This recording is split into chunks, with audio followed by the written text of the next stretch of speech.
All right, today we're going to talk about the volume of prisms. And we're expanding it a little bit more than what you did last year. Last year you looked at the volume of a rectangular prism. And so we're going to look at any prism now. So the volume for a prism, for any prism, is simply going to be the area, is going to be V equals the area of base times the height of prism.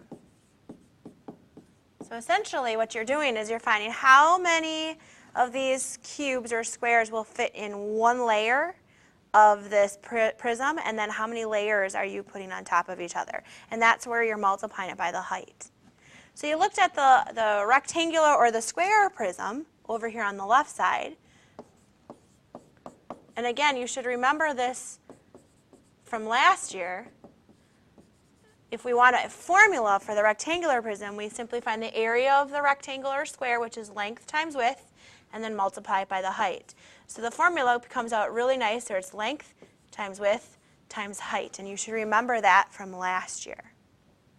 But we're going to extend it to not just that type of prism. What about a triangular prism or a octagonal prism, etc.? So to do so, for a triangular prism,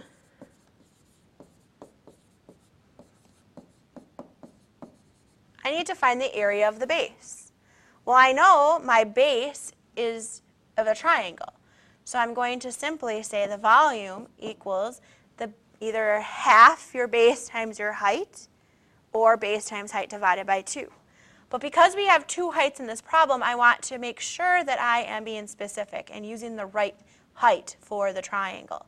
So we're going to go ahead and say base times height, but then I'm going to put a little subscript t, and the little t is going to stand for the height of the triangle. And then I divide it by 2. Or multiply it by half if you prefer to write it that way. So that's going to give you the area of the triangle. And then I need to multiply it by the height of the prism. So I'm going to use a h, but instead of putting just an h, I'm going to put a little p there. And that's going to be the height of the prism. So to match it in my graph, I'm going to put a little p, kind of subscript of that h. And then down here, I'm going to put h, subscript t is height of triangle. And h subscript p is the height of prism. You really need to know the difference between the two. So our triangle here, if I outlined it, that triangle, the base would be one of the sides. The height would actually fall inside this particular triangle. So this would be the height of the triangle. Those are the numbers I would use for the area of the triangle. And then the height of the prism, you notice, connects the triangles. It's the distance that's connecting the base to the base. Okay? And then a couple of side notes to remember. The volume of a cube, a cube has all same sides. So all the sides, the length, the width, and the height are all the same number. They used s here. So then the volume would just be s times s times s, or s cubed, because you're multiplying the same number by itself. Okay? So those are a few prisms. If I'm given any other prism, I will tell the area of the base, and then you just multiply it by the height of that prism.